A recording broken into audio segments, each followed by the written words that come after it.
Just waiting for Don to go active and then I'll add him to it. I hope everyone's well and I hope everyone is good. There he is.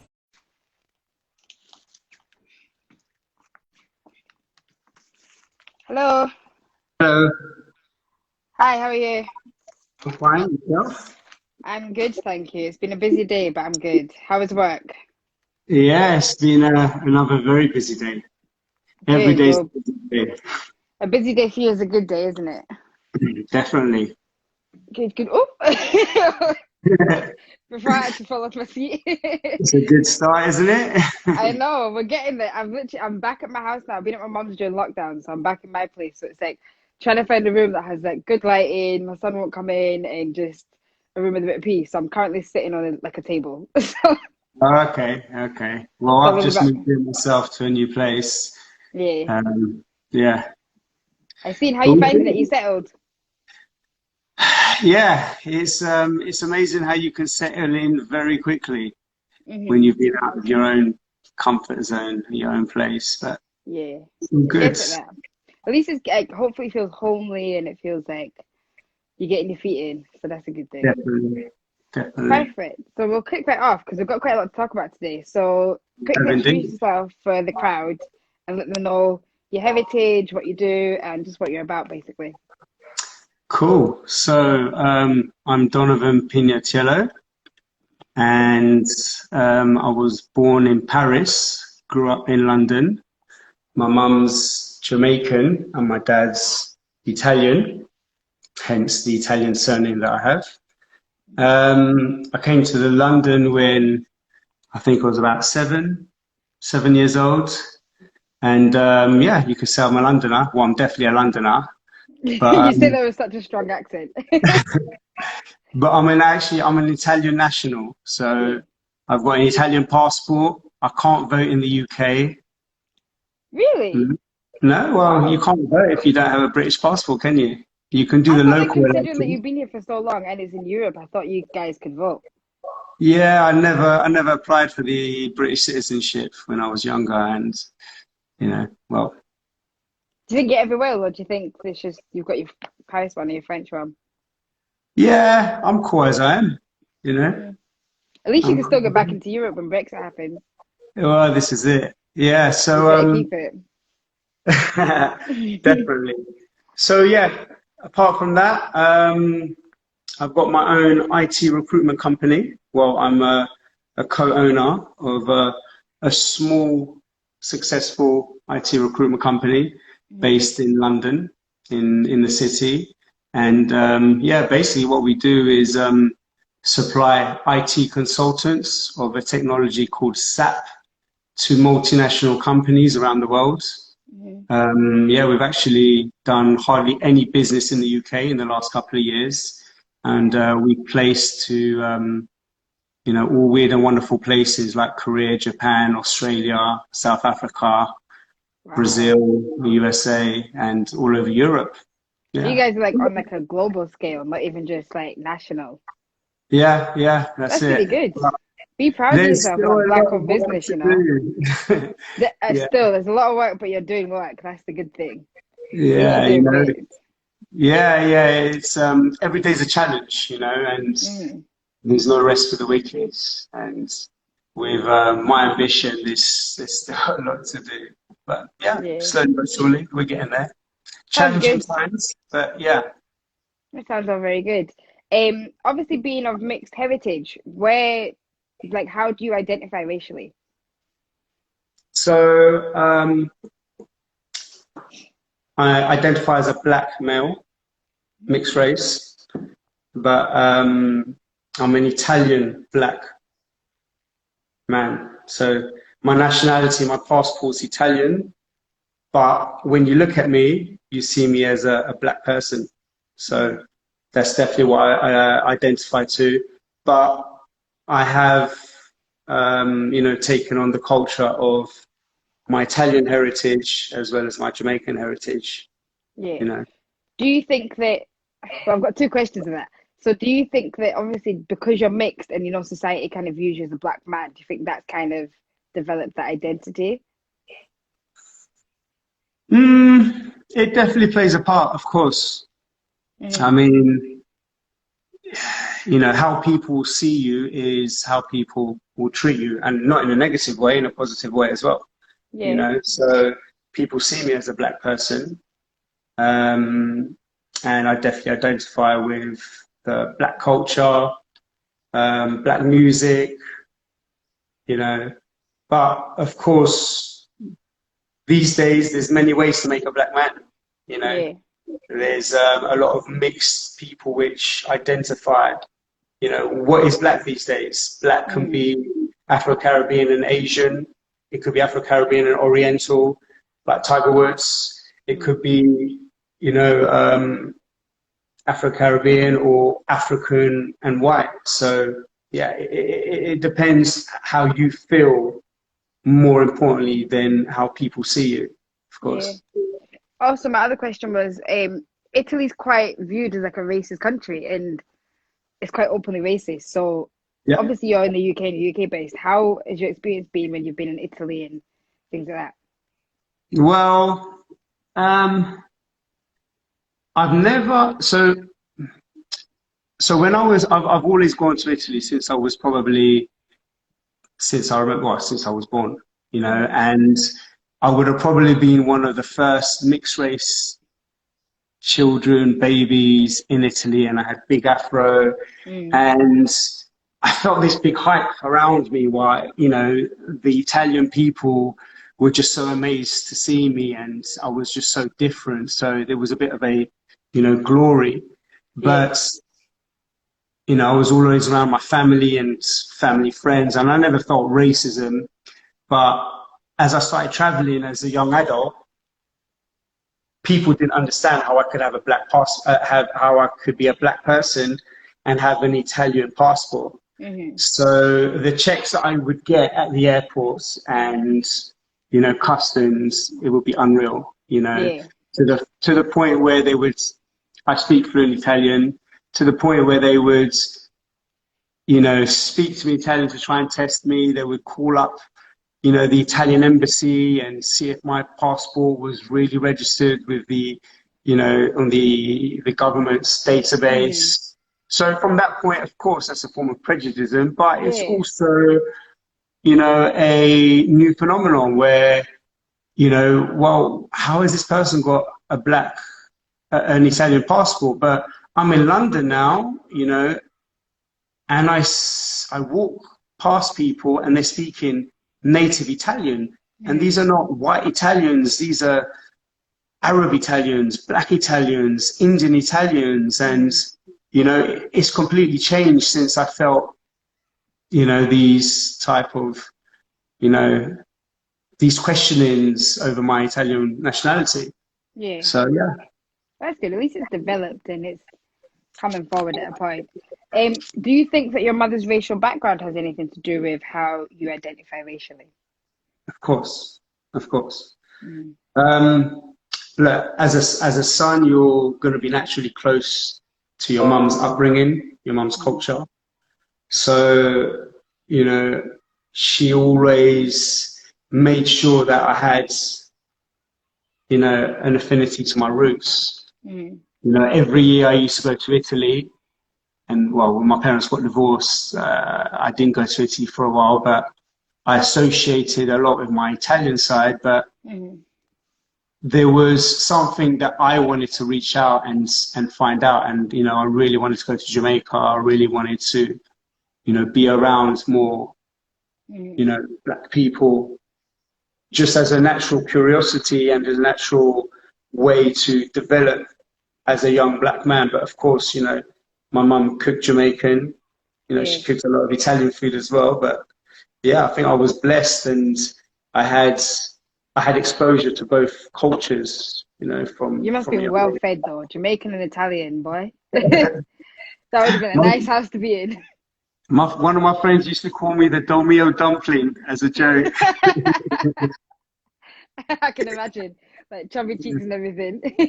Yeah. Bless you.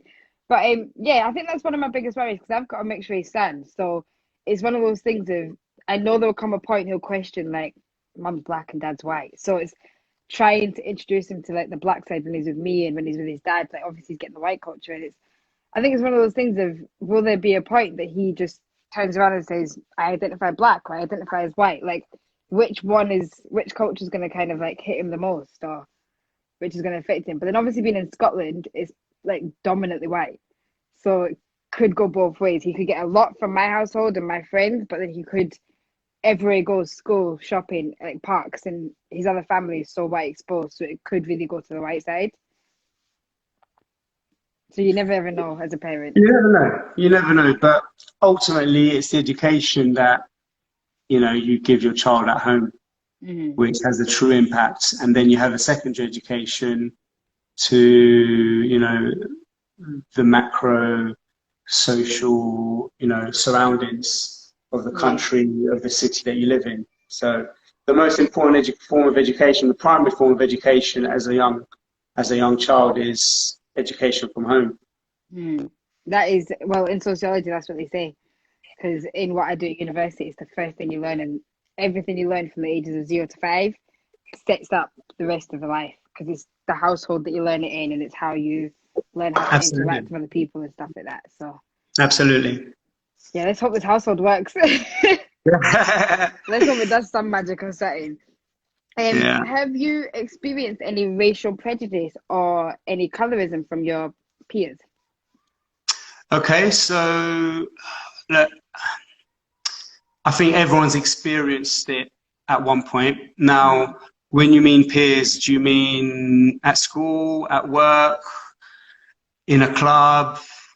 Anywhere. Like, obviously, there's so many different settings that you're in. It could be like, because you're in London, I think everyone thinks that London's so diverse and nothing gets experienced there because there is such a high mix of different cultures. But it could be both in school, it could be in the workplace. Obviously, you're high up in your business. So how have you, we'll go into a little bit more in detail in a bit, but like, how have you found your experiences just in general, like having a channel being a mixed race person?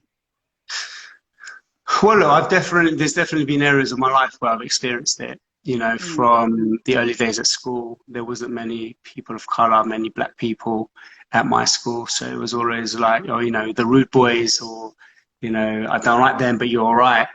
But there was a couple of occasions where I had it blatantly towards me, but, you know, I was respected. So there wasn't, you know, there would always be a situation after that. But in terms of at work, not really, no. I'd heard some words which were not directed towards me or my race, but more directed towards, you know, other races, you know. But I would always feel it. You could always feel it around certain people where they have a connotation, you know, of racism. And, you know, also in my previous relationship, and obviously I say this respectfully to my girlfriend, but in my previous relationship, you know, her parents didn't approve. And that was a major, it was a major, you know, blow and a factor which brought it to an end. So, of course, I've gone through it in life, you know, in different phases of life. But, you know, what do? Do you stop? Or do you just carry on even stronger? Yeah, that's the big thing. But yeah, as we're literally talking about that goes into the next topic. So, how have you, like, when we first spoke on the phone, we were kind of discussing about racial issues and stuff like that. And the biggest thing that I took from you was that you have never used it to put you down. You've always used it to push yourself harder, and you've always used it to get yourself into bigger places. So how have you used racism as motivation? How did you develop that mindset? Well, look, my mum always told me from a young age that you would have to work harder than everyone else.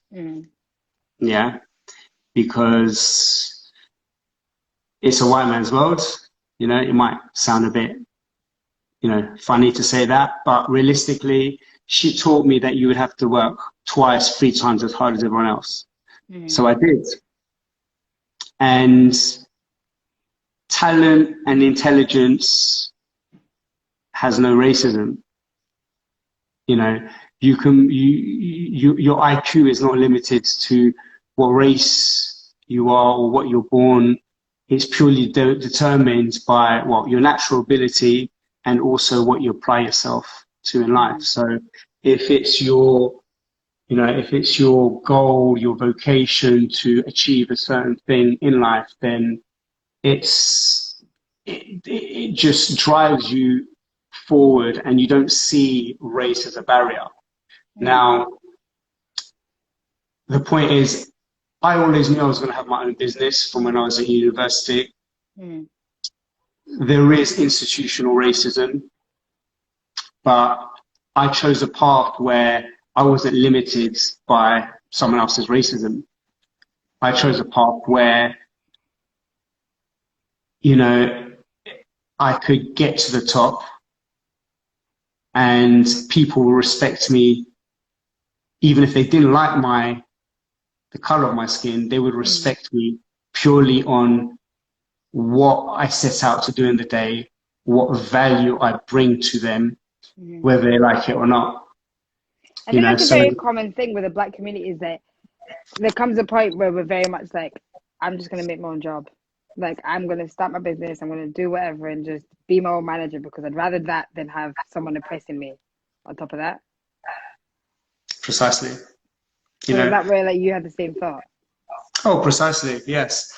I mean, you know, you've got to be so good at what you do, and you've got to position yourself, and, you know, it makes no difference whether the person in front of you doing business with you likes you or not. If you're the best person to it, it's going to cause them more discomfort and pain if they don't use you because of whatever prejudice they have towards you. You know, if you're that good, then they will use you, you know. And I've always been with the mindset that I'm going to get to the top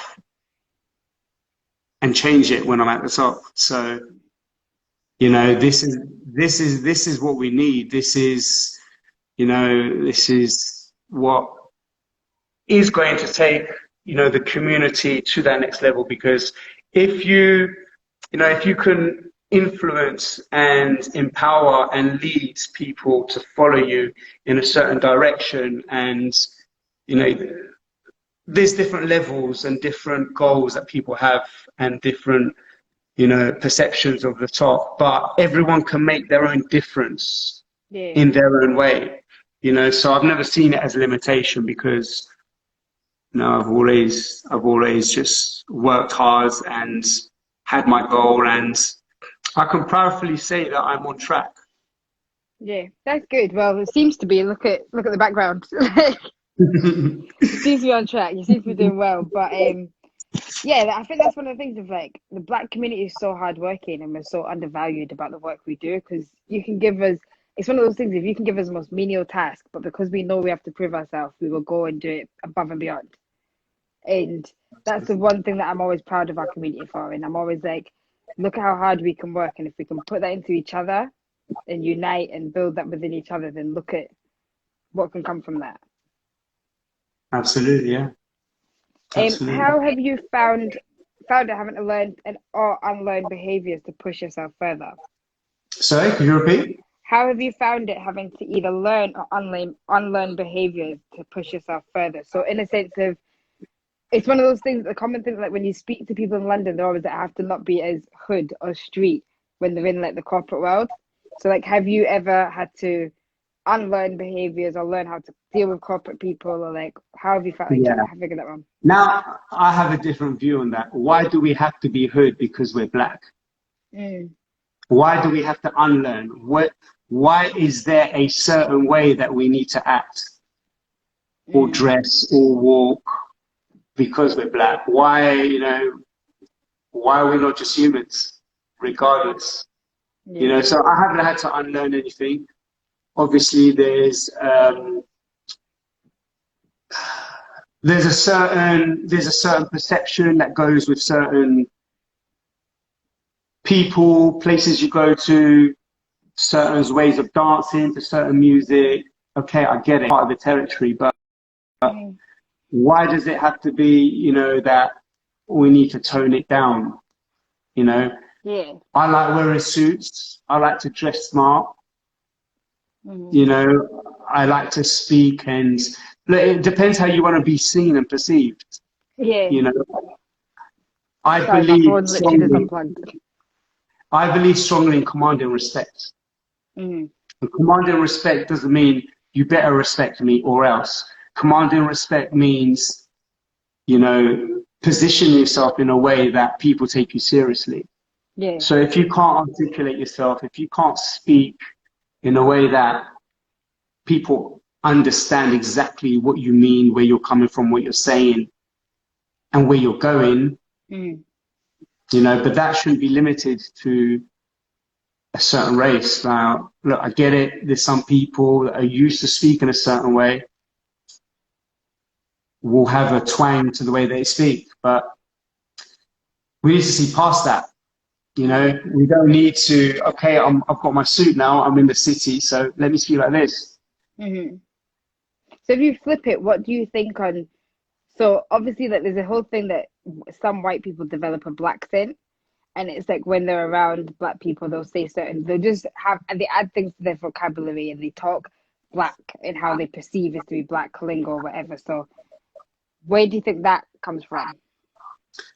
Well, look, the whole black thing is more accepted now than it has been 15, 20 years ago, you Mm. know? So, and I think you've got now mainstream hip hop, you've got hip hop, which is accepted into the mainstream. You Mm. know, when I was 15, so I'm 39 now, when I was 15, it was all underground. Snoop Mm. Dogg, before he was mainstream, Cypress Hill, Onyx. And that was black music. Mm. But then along came Eminem, and hip hop, rap went into the mainstream. So people like the music for the music, and what came with it was the way that you dance, probably the Mm. clothes that you wear, or there was a certain swag that came with fashion. I remember, in the late '90s, there was the whole, off-key Machino and that whole era, probably a bit before Mm. your times, Benita, but I'm a 90s baby. yeah, but it was, there was a certain swag that was accepted that it came directly from a black thing, like, Mm. calling, like Wagwan and calling your people your brethrens. And this wasn't just black people that used that, it was white people as well. But, we've got to embrace that. If people are embracing our culture, our way, and our swag, it's nothing Mm. but good, Yeah. but yeah, things have changed. So It's good. I think I don't know where I stand on black scent because I feel like I know that our culture has accepted it and I know that it's like that is just us getting into mainstream. But I feel that there's something somewhat problematic is when you're only doing it around your black peers and when you're with your white. Like I think it's probably more present in Scotland than it is down south. But like the way that it happens here is that like when they come to the black clubs, like where the nights out are and stuff like that, they'll have a full on black scent and then you see them in their everyday life and they've gone back to a Scottish accent. And it's a bit kind of like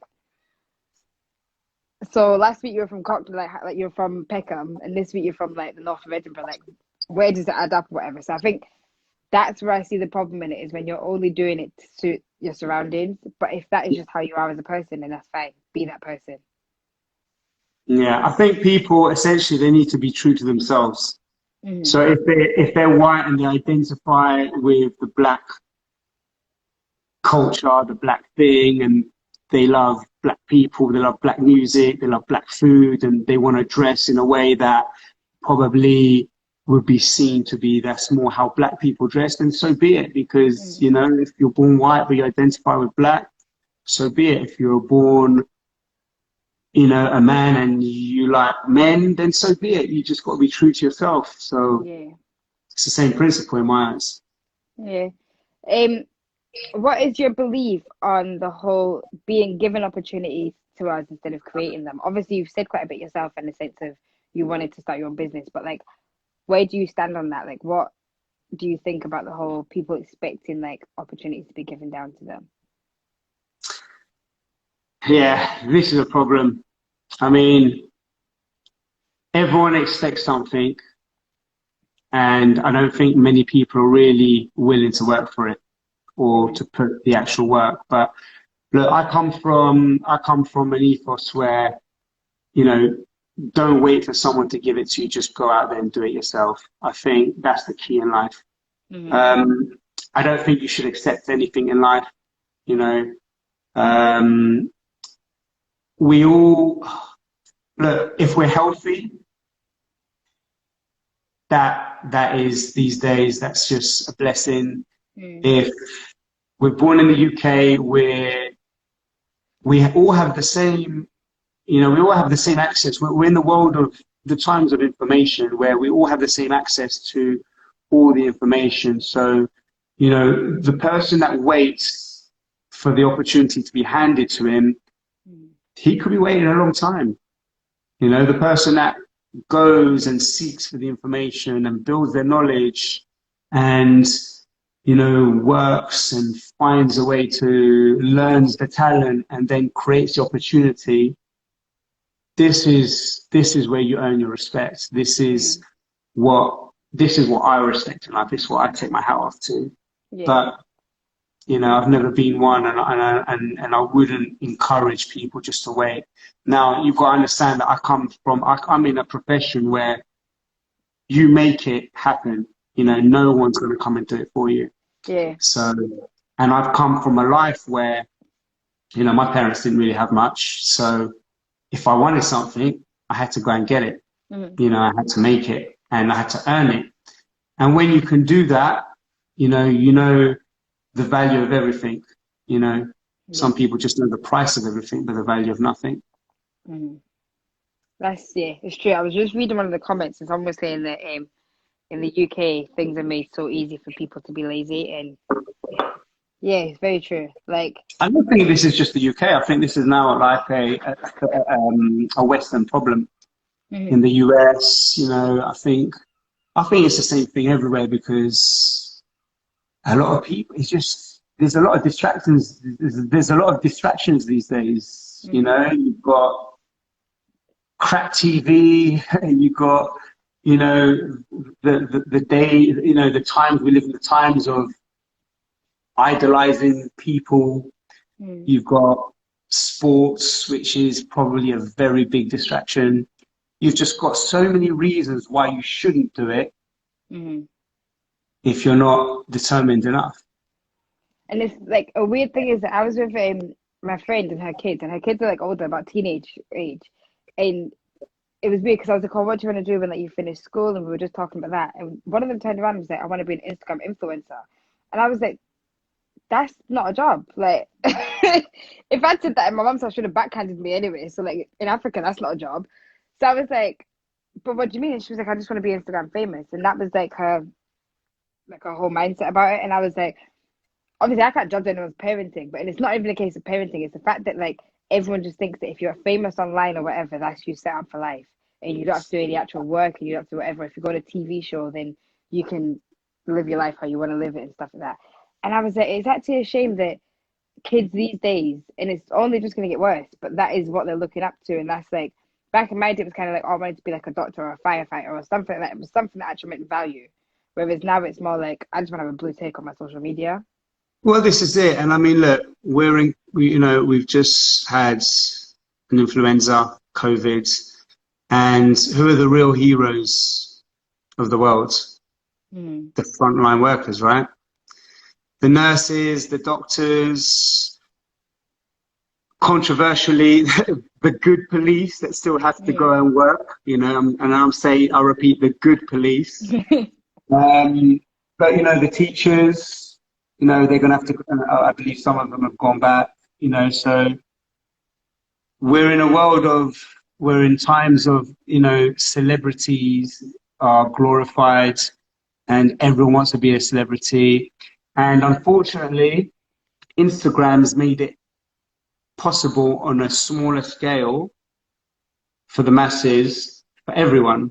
Obviously, you do get the few that will probably reach 100,000, 200,000, or a million followers, and they are, should we say celebrities? But, this Instagram has made this, possible for everyone. So, yeah. It's a tough world. It is a tough world. Um, what happens when? Well, what do you think happens when you allow racism to define and defeat you? Well, just like when you allow anything to define and defeat you, I mean, okay, I'm a black man. Of course, everyone can see that. Mm. But do I carry all the stereotypes that people say black people do? Absolutely not. So it just shows, it empowers me, because it shows me that, okay, well, look, you think I'm like this, but actually I'm the complete opposite, and I'm a lot better than what you think I am. And as a matter of fact, can you produce a young man as good as me or better? Or look, due to my backgrounds, my parents were divorced, is something that obviously I wouldn't want to do that. But when I do become a father, I know that I would, try the best to be the best father I could be, and better than what my father was. So, I don't think anyone should be and can be defined, by racism or stereotypes, because then where do you go? You might as well just give up in life, give up in the world. And it's an easy trap to fall in. Like, even like there was one, but I can't remember. I think it was like last year before I started university, and I generally was like stuck in this space of like, I am. If you look at the food chain of like people in life, I am the bottom. I'm a black single parent, and I live in like a social housing. So I was literally, I was like, I am statistically, or what the government would see is problematic, or like I am like the bottom end of the food chain. But I was like, I can't let that be it. I can't let that be the end of it, and I can't let that be the defining point of my life. That's all I am. So what am I going to do now to fix it, and what am I going to do to change that? And yeah, it took a lot of learning and a lot of just, like you said, manifesting positive, like reinforcing that positive and manifesting the positive energy, and just knowing how powerful you can actually be as a person, and putting it into the world and putting it into your work that you're doing. Yeah, 100%. Um, with discussion on like celebrities and stuff, what is your opinion on black celebrities being glorified? Obviously, we're just speaking about that. How do you think that damages our community? Well, I've got a very, I've got a very strong view on celebrities. I don't particularly look. I respect talent. I respect people that can do things that I can't do. I don't particularly respect celebrities for the sake of it.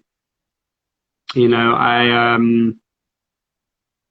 think there are too many people that want to be singers, rappers, athletes, and film stars.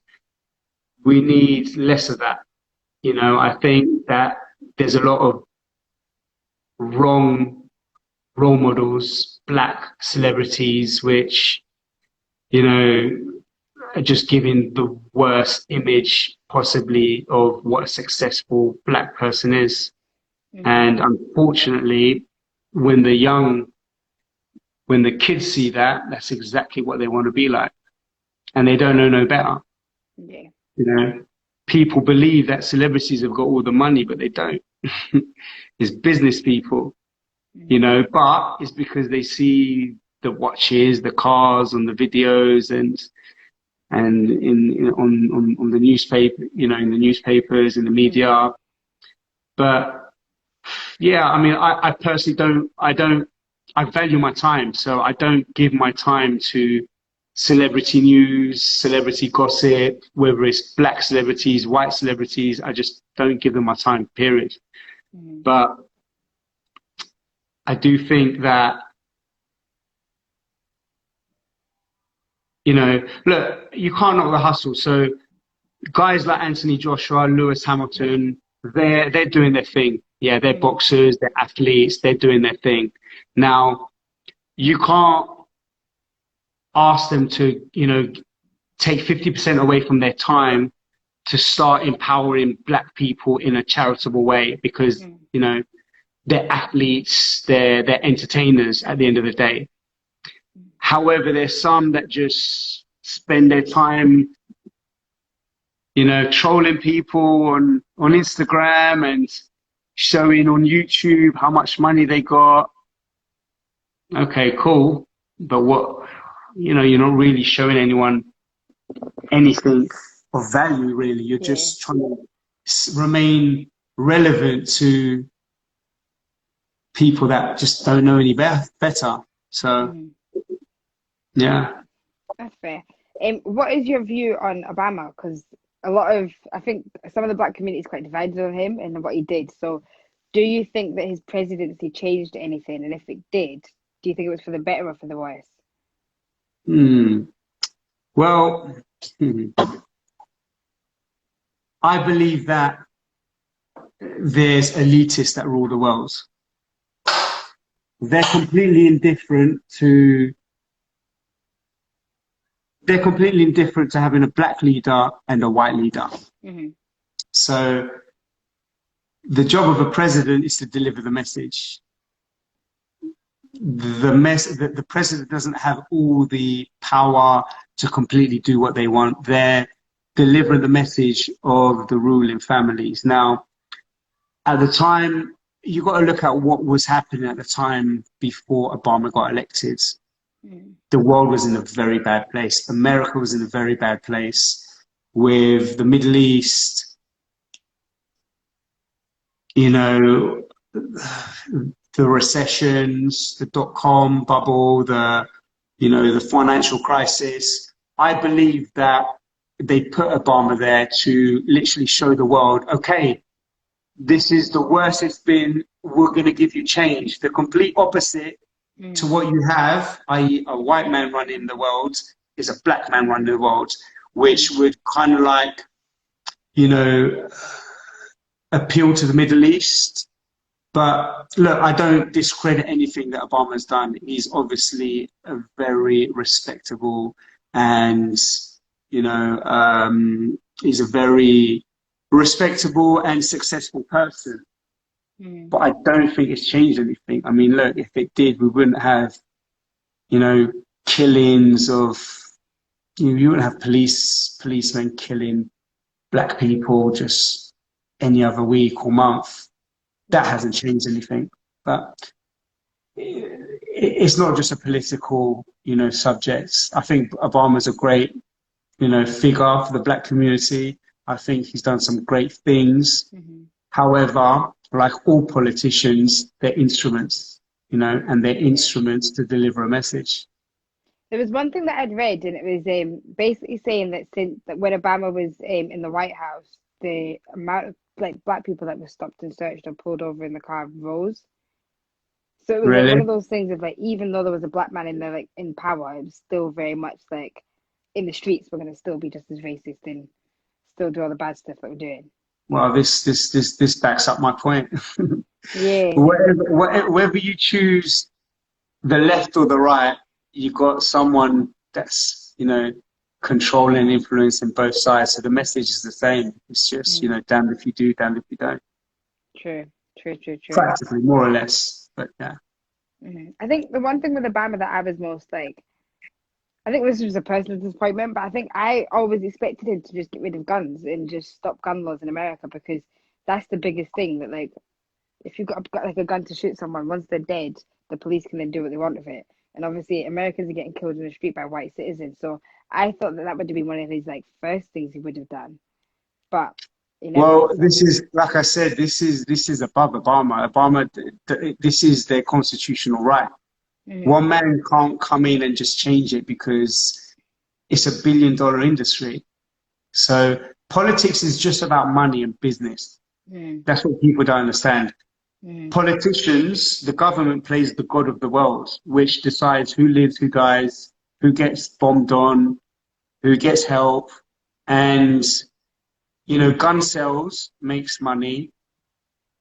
They give political contributions to parties, so they would never bite the hand that feeds it. Yeah. And that's like, even when you look at like when America was about to start their lockdown, one of the highest things that was bought was guns.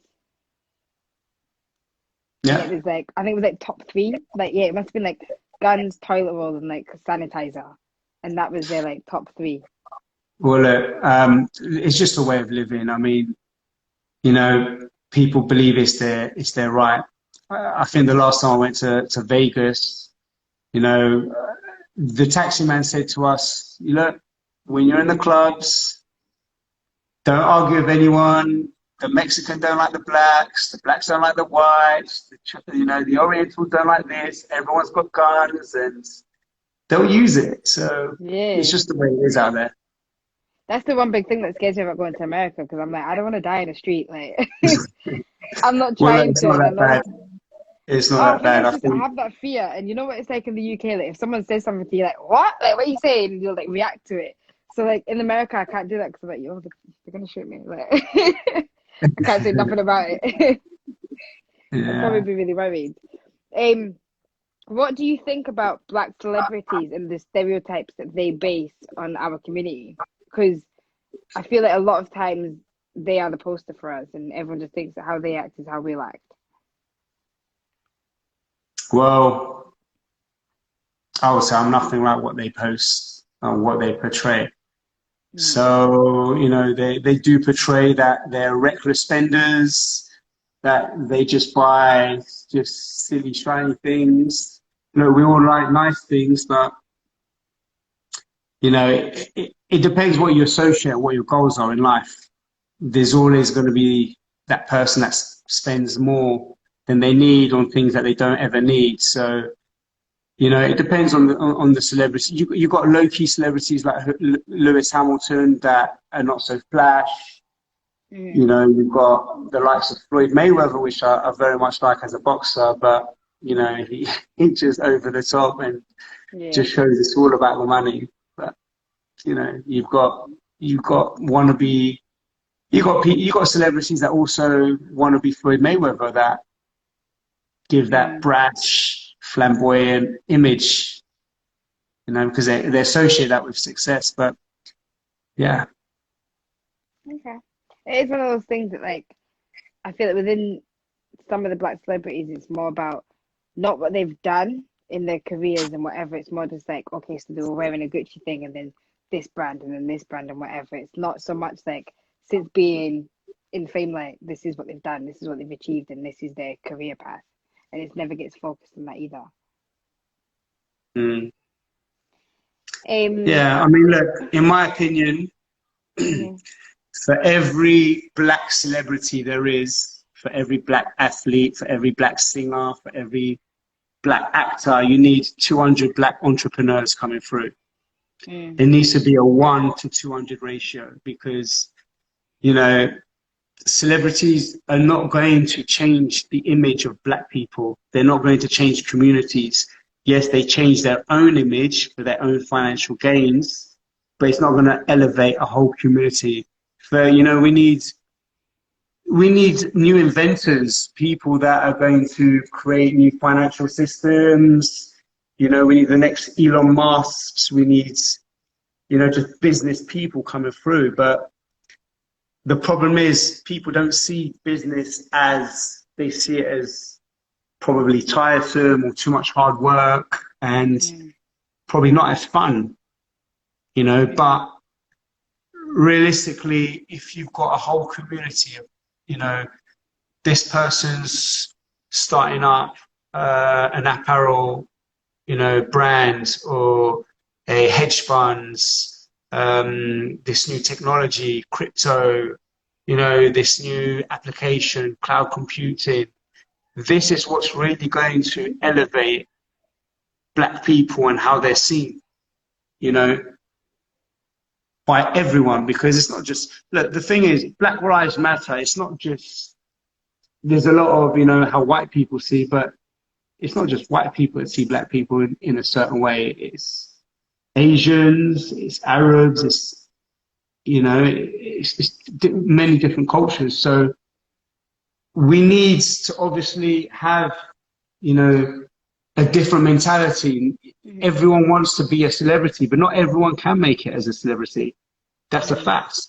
We need people that are trying to be doctors and, you know, set up a pharmaceutical drug and pharmaceutical companies and, get to the top that way. The more people you have at the top, the different, the more the image will change. Mm. But this could be a generational thing. This isn't something that's going to happen in 2 years, 3 years, 5 years. Oh, we've got a black president now, so now everyone's seeing different. No, this is probably something that's going to take 50 years, 40, Mm. 50 years, maybe longer. And I feel that the UK is at such a different stage to what America is because a lot of people here are first generation and we have literally just come straight from African land or straight from the Caribbean or whatever, unless you're part of the Windrush generation. But most times in America, they have been there for so long. They have been there for generations and generations. So even within their small communities, like, even look at Atlanta. Like they've got the two sides of Atlanta, and there's like the very rich black side and the very wealthy white side. But Yeah, it took them a while to get to that point.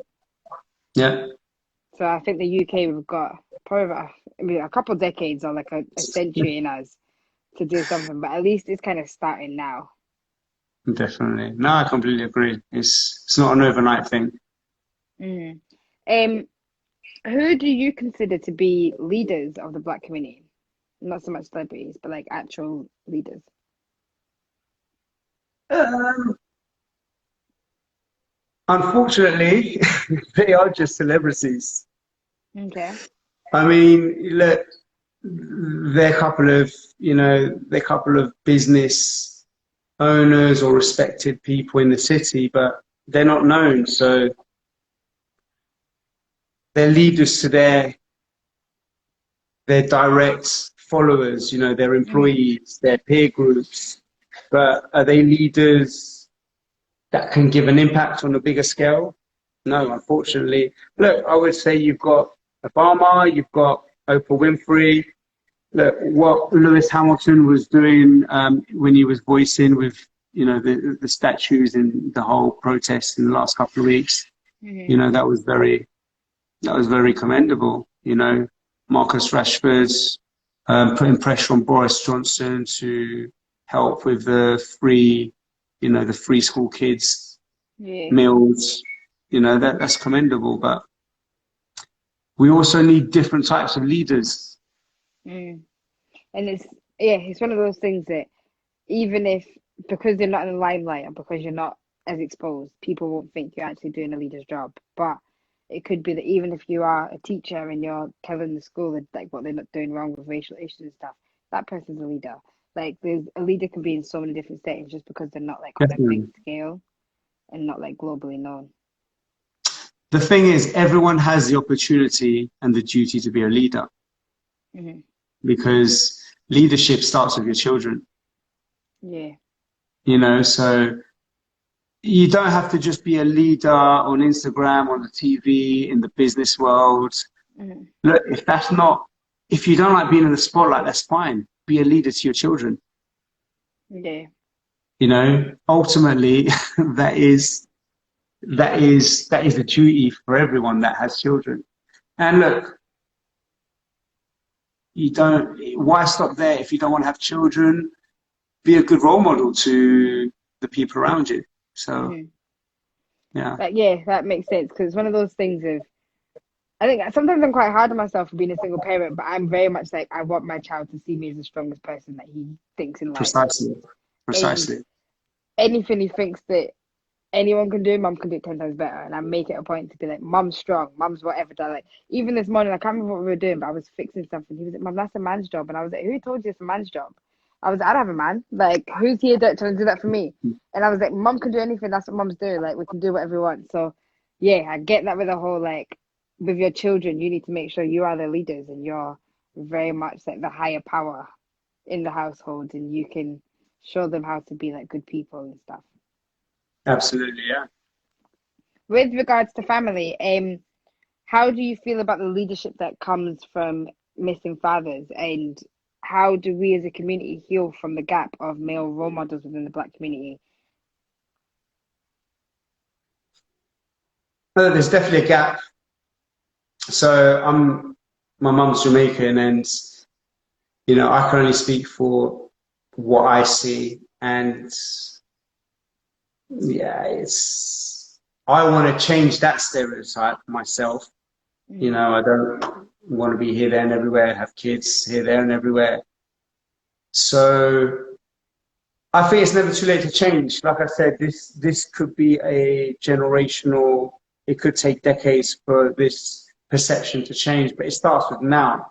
If mm, it starts now and you establish the right structure within a family, the right fundamentals, when your child is 10, they're going to grow up in a family, and you're going to give them the education which is in the most important years of their life, from when they're a young child so they grow to being a teenager with values, and then they grow to be the best version of them as a man, so, and as a woman. So essentially, no, there definitely is a gap. There definitely is something missing. But that comes with the pressures of life, you know, the modern world. There's a lot of temptations which is pushed in the media, in the films. There's a lot of materialism. There's a lot of, do it now quick, not do the right thing that will be with you in years to come. mm. So, and I'm talking from a relationship point of view, So if you can't identify them, sometimes you might find yourself in a sticky situation where, okay, well, now I'm not going to be around my kids when they grow up, or I'm not going to be in the same household as them. And, my message is that it's never too late. It has to start somewhere. Mm. True. I was doing some research on single parents in the UK, and basically, Black women make up 24% of single mothers in the UK, and in America, it's 77%. Do you think this is representative to our actual society, or do you think that they've either lowered the numbers in whatever? Because even with the whole UK one, I was like, 24 seems pretty low considering what I see and what I'm around. Mm, look, I mean, you don't know how good these statistics are. You Mm, can go by what you see, but then it would depend to where you go to see these statistics in the actual life. So mm, I think we don't need to. I don't think we should focus on statistics, because statistics are circumstances, based on different areas, different countries, different times. I think we just need to focus on just doing the right thing, making the right decisions. People need to realize that, okay, I need to be serious. I can clown about for a couple of years, but whilst I'm clowning about, I might stick my foot in it, and my foot might be stuck for a couple of years. Well, a yeah. couple of long years, i.e., having kids here, there, Mm, having broken relationships, failed marriages, So I think that it shouldn't be anyone's goal to mess people about in life, but we just need to educate ourselves just to make the right decisions, because, one little slip up can be a lifetime of instability. And the more of that we have, then the picture looks a bit distorted. What we need is more stability. We need people to make right decisions that will stabilize generations to come. mm. Um, just looking in the comments, someone was saying about statistics, but it's based on kids that, so when the child is registered at birth, so when the child is born, and then when you register the child, you can either put if you're married or if you're not married to the father, even if the dad comes on it, but because they're not married at the time, they're still classed as a single parent. So that's where the percentage comes from. But yeah, 25 in representation to the black community is a high number. Which kind of goes on to my next question. Do you think that the downfall of nuclear black families has been fed to us, or do you think like what do you think has caused that, like essentially? Lack of education, Mm, lack of it comes down to lack of leadership from your parents and educating you. And look, my family is broken, so my parents were divorced, and that was my dad being white Italian, my mum being black Jamaican, and it wasn't a racial divorce. It was just well, this is life divorce, yeah. so for me, I wouldn't want to give that to my child, because I want to give my child better than I've had. So, Mm, it also comes down to circumstances and education. But this is what I'm saying, that it has to start from somewhere. We can look at the past, but if we're gonna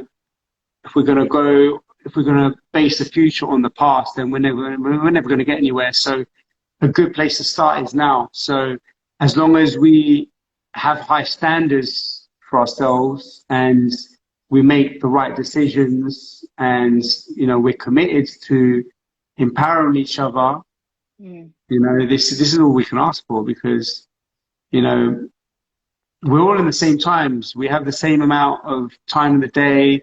We have the same choices now. We have mm, access to all the same information, but what we choose is to either go left or right. We yeah. just got to be better at making decisions. You know, Mm, if we're not educated by our parents, that doesn't mean that we won't always be uneducated. It's up to mm, us to go and seek that knowledge, that education, those values, mm, and make a better life for ourselves. And that's the bottom line. That's the ultimate, blessing that we all need to give each other. yeah. Um, as a man, I just want a male perspective on this. Do you think feminism has part to play in the breakdown of nuclear families? No, I don't. I personally don't. But Okay. I don't really follow feminism enough, or I don't really have too much of an opinion on it. But I personally don't think it does, because I think, no, I personally don't think.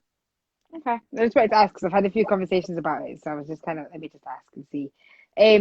Of course, I've just got a notification saying we've got a minute and a half remaining. So yeah, just wanted to say thank you for coming on. It was really good, and thank you for your time and your input. It's been educational, and I think that people will like to listen to it. Just before you leave, just tell everyone how you like to be the best version of yourself, and how you like to be the best black version of yourself, and how you do that. Well, look, I have standards, so I hold myself to the highest standards. The only person I can't let down is myself. Now, I want to be in a position where I'm taken seriously and I inspire people. So every day, I always, hold myself to these values, and Mm, just, be the best version of me and empower people around me. You know, great. one of my old trainers said to me, "Look, you don't want to be the best out of your crew. You want you and Mm, your crew to be the best out of all crews." So that always stuck by me, and yeah, that's what okay, leadership is. that sounds good. Just one of the comments in the books. Bon Garçon, can you send me that book? Because I would actually read it. It was it's a feminism book talking about like single parent families and stuff. So yeah, I'll read that. But thank you so much. I really enjoyed this chat, and hopefully we might get you on for another episode and see how Cool. it goes. Perfect. But yeah, Thank you very much. It's been a pleasure. enjoy the rest of your evening, and hopefully you get Inspired some people. downtime tonight. Definitely. Thank you. Bye-bye. No worries. Bye. Bye.